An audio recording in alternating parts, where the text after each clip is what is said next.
They told you it was chemistry, that strange sensation when your heart suddenly races, your body tenses as if ready to explode, and your mind keeps spinning around someone's voice, their gaze, or their smile. They told you it was natural, beautiful, a sacred sign of connection, that if you feel obsessed, consumed with longing, then surely it must be true love. But pause for a moment and ask yourself, are you certain?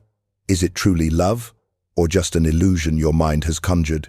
Carl Jung, the man who devoted his life to exploring the abyss of the human soul, would not gently echo what others have said. He would look you straight in the eye, as if tearing through every illusion, and declare, no, that is not love.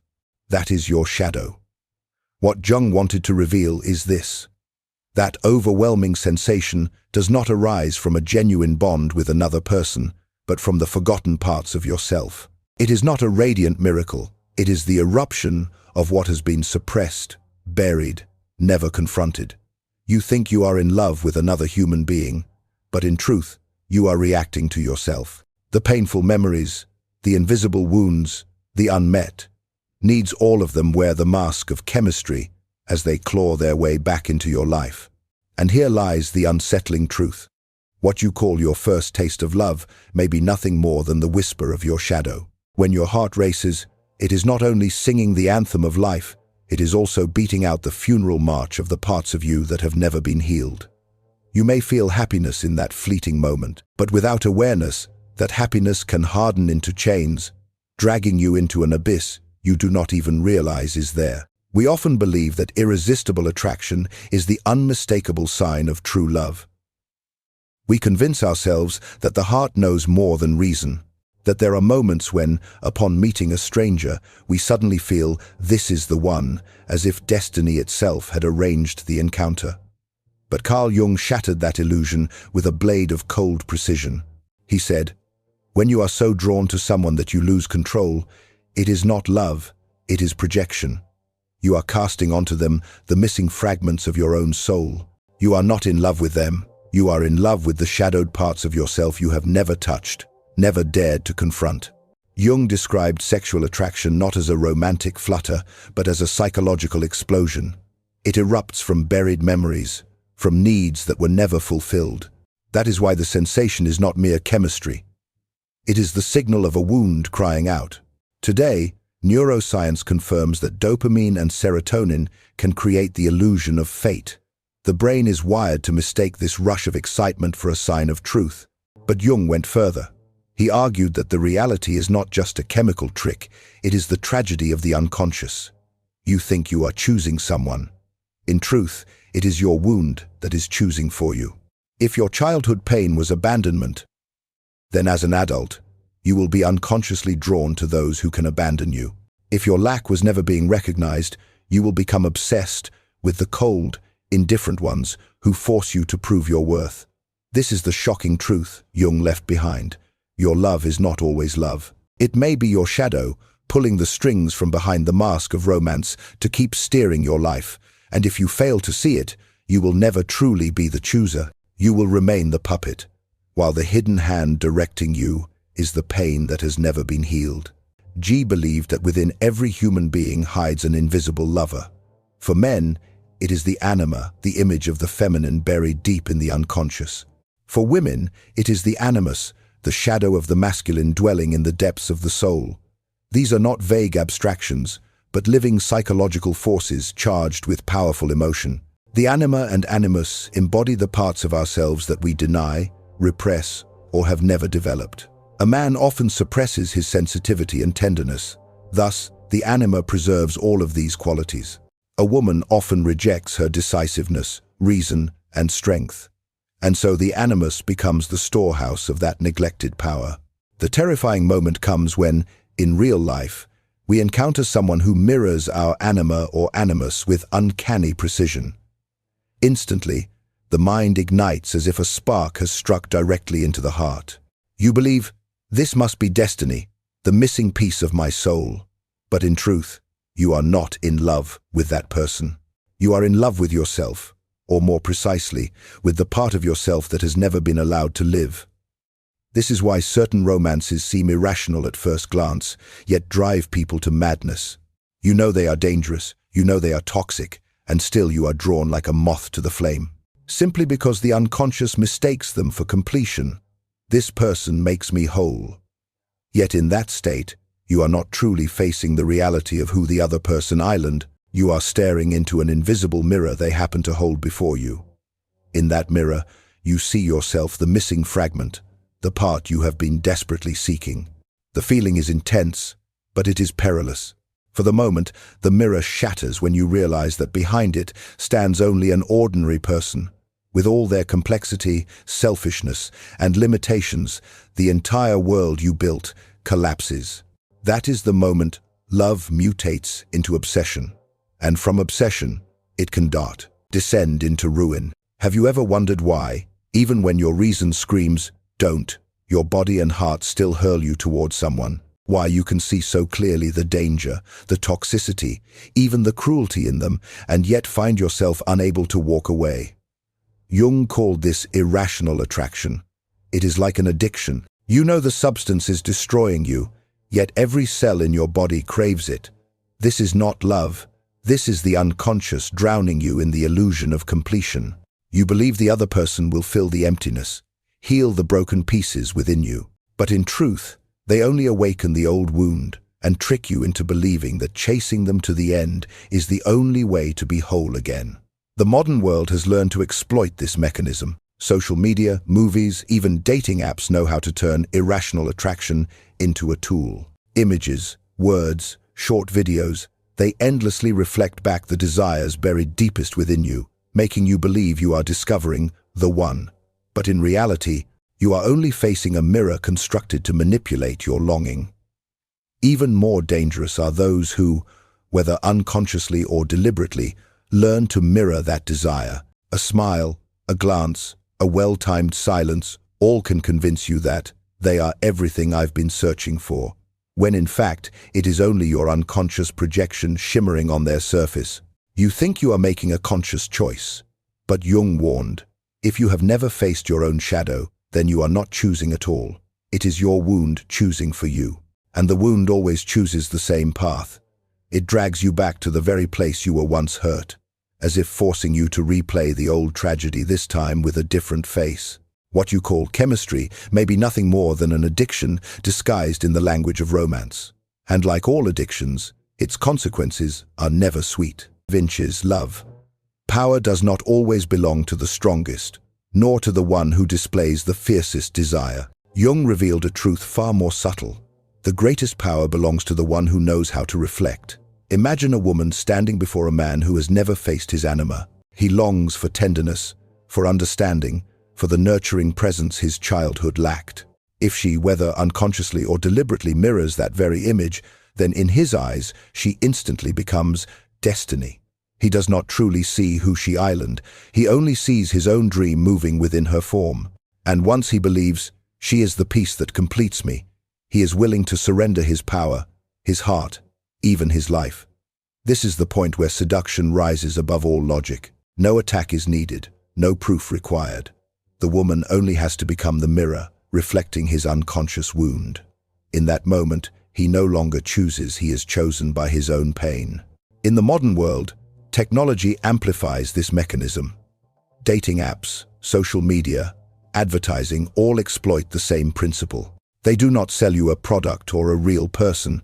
They sell you the reflection of yourself, the very thing you ache to see, the thing you believe is missing from your life. And as Jung warned, if you do not understand this mechanism, you will be led like a puppet.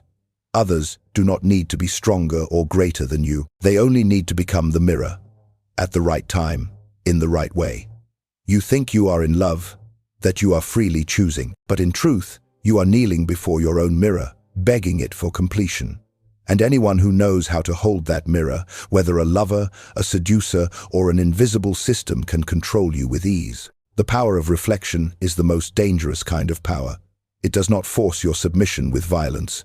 It makes you bow willingly, believing all the while that it is love. Reflection may begin with a sweet moment, but Jung warned, it rarely ends in peace.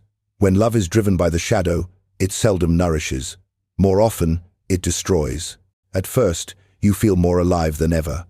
Your heartbeat quickens, desire blazes, intoxication surges like a drug. But this is not love, it is addiction. You are addicted to the feeling the other person evokes, addicted to the thrill of their gaze, and then addicted even to the pain when they withdraw. In that game, you are no longer yourself. You are simply the addict, always waiting for the next dose. And like every addiction, the price is freedom. You surrender reason. You ignore every warning, accept humiliation, even betray your own values, just to preserve the illusion that this person is your missing piece. In that state, love ceases to be the meeting of two human beings. It becomes a one-sided obsession with the image in your mind. The other person is gradually turned into a symbol, an idol, the single mirror capable of reflecting your shadow back to you. And when one mirror becomes your entire world, you will sacrifice anything to keep it. But the mirror is fragile. A cold remark, an indifferent glance, a silence that stretches too long, any of these can bring the world you built crashing down. And when it does, you do not merely lose love, you lose yourself, because you had invested your very identity into it. This is why obsessive romances leave the deepest scars. They do not only rob you of faith in others, they make you doubt yourself. They strip away your peace, leaving behind a black hole you may struggle for a lifetime to fill.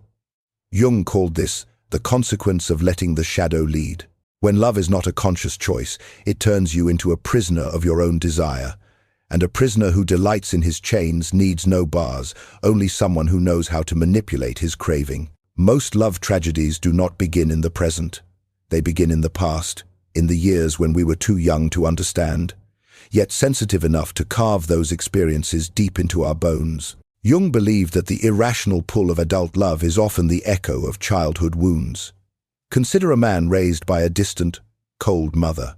He was never comforted, never felt safe in her arms. Instead, he learned to crave affection as a rare reward. As an adult, he believes he is choosing a partner, but in reality, his unconscious draws him toward women who are aloof, unfeeling, silent replicas of his mother. He thinks he is in love, but he is only trying to rewrite the old tragedy, hoping that this time he might win, that this time he might prove himself worthy of love. The same is true for a woman raised under the shadow of a distant father. Perhaps her father was not cruel, only cold, never truly seeing her. The child inside learned that love must be earned, that affection comes only if she is good enough, smart enough, exceptional enough. As an adult, she is drawn to men who are distant, detached, even harsh. Not because she wishes to be hurt, but because her mind whispers, "This time, if I try hard enough, I will be chosen." Jung called this repetition compulsion, the urge to reenact. The unconscious wound drives us back to the same battlefield, clinging to the hope that the ending will be different. But most of the time, it is not. We only relive the pain, different face, different name, same role. The one who makes us feel we are never enough. In Eastern cultures, this cycle is often reinforced by silence. We rarely speak of the emotional distance between parents and children. Distance is normalized, sacrifice is sanctified. But within that distance, children learn to hunger, and as adults, they transform that hunger into frantic romances, where love is not about living, but about healing. The tragedy is this: love does not heal old wounds, it only exposes them. And when you allow the unconscious to lead, you will not choose the one who brings you peace. You will choose the one who hurts you in the way that feels most familiar. You call it fate, but Jung called it the repeating karma of the unconscious. Not every woman seeks love. Some, whether unconsciously or deliberately, seek power, and the most effective tool they possess is neither force nor status, but the obsession they know how to ignite. These women do not enter relationships to be loved, but to be desired. They want to become the addiction, the substance that keeps men restless, sleepless, aching like the desperate hunger of withdrawal. When they see a man collapse at their feet, bound by longing, they feel valuable, they feel powerful. Jung would not call them demons, he would call them souls ruled by shadow. For behind the allure often lies a wound that has never healed. Perhaps a childhood where love was tied to control. Perhaps memories of being abandoned or belittled, which hardened into a vow never to be weak again. And so, in adulthood, they turn seduction into a weapon of defense. But that weapon is both sharp and dangerous. When men kneel, they feel alive. Yet the moment a man demands genuine affection, intimacy beyond physical desire, they flee. For at that moment, the mask slips, and there is nowhere left to hide. In literature and film, this figure is known as the femme fatale, the dangerous woman. She does not kill with daggers, but with her gaze. She does not conquer with violence, but with calculated indifference, with just enough presence to sustain the obsession. In truth, she does not love men. She loves the feeling of power that men's desire gives her. It is her way of avenging life itself, of avenging the pain she once endured. And the tragedy is this: the more men who fall at her feet, the deeper her wound becomes. For power cannot replace love, obsession cannot replace healing, and a heart that turns desire into a weapon will, sooner or later, become the prisoner of its own blade. When a relationship erupts with overwhelming attraction, people often call it destiny. They believe an invisible hand arranged for two souls to meet, for a fire to ignite that can never be extinguished. But Jung would say, be careful. The destiny you feel may be nothing more than your shadow at work. For the unconscious does not speak in words, it speaks in familiarity. And the most familiar feeling is often old pain. When you meet someone who makes your heart tremble like an echo from the past, it is very possible you are not finding love, you are rediscovering a wound that has never healed. This is the trap of false destiny. You think you were born for each other, but in truth, you are only returning to the old battlefield, clinging to the hope that this time the ending will be different. A man abandoned by his mother will call a cold, distant woman his destiny. A woman ignored by her father will mistake the indifference of a detached man for a sign of love. But this is not love, it is a repeated script. In Eastern philosophy, this resembles the concept of karma. Karma is not punishment, it is repetition. It throws you into the same circumstance until you learn the lesson. On this point, Jung and Buddhism converge. What you call destiny is often the unconscious, recreating suffering, forcing you to face it, forcing you to awaken. But most people never realize it. They plunge into relationships with obsession, call it love, call it fate, when in reality, it is the snare of the unconscious. And so they repeat. When this one fails, they find another face, but the story remains the same. True destiny never binds you with the chains of obsession. True destiny does not turn you into a slave. If love makes you suffer in the same familiar way, if it repeats the old wound, then it is not destiny. It is the shadow, dressed in the mask of fate, pulling you downward. If love can become a trap, if attraction can tighten around you like a noose woven by the unconscious, then the question is there a way out? Jung answered, yes, but not by avoiding love, by becoming conscious. He called this process individuation, the journey of uniting the whole of who you are, both light and shadow, both the parts you celebrate and the parts you deny. Only when you dare to look straight at your shadow, when you recognize the anima or animus within you, do you begin to reclaim the power of choice. That means, instead of asking, who do I love, you must ask, why am I drawn to this kind of person? Instead of telling yourself, this must be destiny, you must face the harder question, what does this person awaken from my past? Individuation is not an abstract theory. It is practical work, exhausting, and sometimes ruthless. It demands that you confront the fear of abandonment, the memories of rejection, the thirst for recognition you have tried to bury. It forces you to see that what you thought was love may only be an unfinished hunger from childhood. Modern therapy speaks of mindfulness, of naming emotions. For Jung, the meaning went deeper. You must make the unconscious conscious, or else it will go on directing your life, and you will continue to call it destiny. Imagine a man who has always loved cold, distant women until he realizes it was never about preference. He was only trying to heal the wound with his mother. Once that truth is brought into light, the cycle breaks, the spell vanishes, and for the first time, he can choose not from the wound, but from truth. The same is true for a woman who has always pursued indifferent men. When she sees clearly that she was searching for her father's gaze, she realizes it was not destiny, it was repetition. And in that moment, she is free. Individuation is a difficult path. It requires surrendering the illusion of the perfect missing piece. It compels you to become whole in yourself, needing no one to complete you. But only then does love cease to be a game of wounds. It becomes a free choice between two human beings who are already whole. Jung did not want you to fear love. He wanted you to be awake. And awakening begins with the question, am I choosing love, or is my wound choosing for me? If what you call love is merely the repetition of your wound, then what is true love? Jung did not leave us with a simple formula. He gave us a principle. True love does not arise from lack, it arises from wholeness. At first, this sounds paradoxical. From childhood, we are taught that love means finding our other half. Songs, stories, and romantic films plant the image in our minds. You are incomplete without the other person. But Jung saw this as the most dangerous illusion. Because if you enter love from a place of lack, you are not truly loving the other.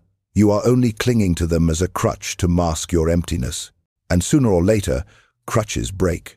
True love begins when you have faced and reconciled with your shadow. When you no longer seek someone to heal you, but approach them from the fullness of a whole soul. At that point, you do not need them in order to exist. You choose them in order to coexist. It is not salvation, but companionship. The challenge is this. Mature love rarely erupts like fireworks. It does not send your heart racing, rob you of sleep, or leave you trembling like a drug. Instead, it arrives with peace. It is like a calm lake, where you can see both yourself and the other clearly unwarped by fear or hunger. At first, that peace may fool you. You may say, "This feels dull. Where is the thrill?"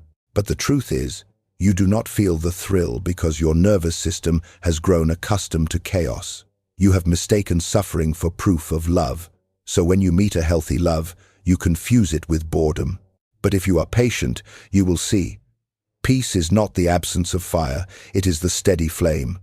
A flame that does not burn you down, but warms you. This is the love Jung urged us to seek. A love that does not bind, but liberates. A love that is not a battle with shadow, but a companionship in light. And to find it, you must begin with yourself. For no one else can hand you wholeness.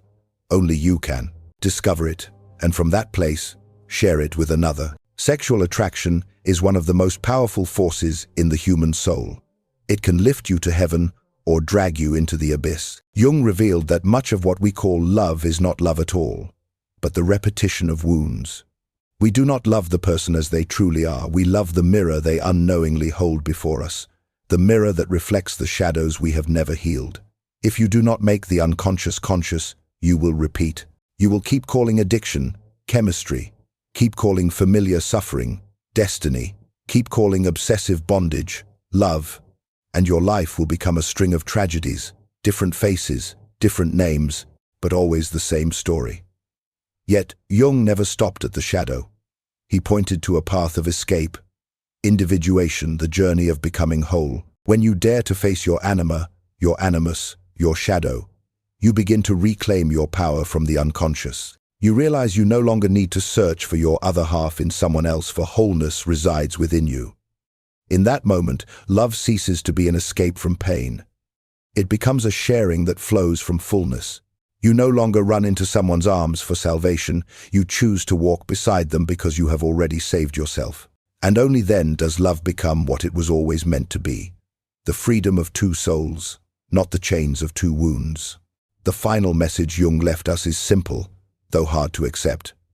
You do not attract what you desire, you attract what you have not healed. If you do not heal, you will repeat. If you heal, you will be free. So before you fall into another's arms, return first to your own. Before you love a new face, confront the old one, waiting in the shadow.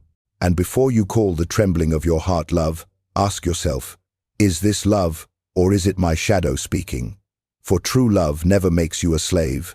It does not burn you to ashes, does not imprison you, does not force you to repeat old pain.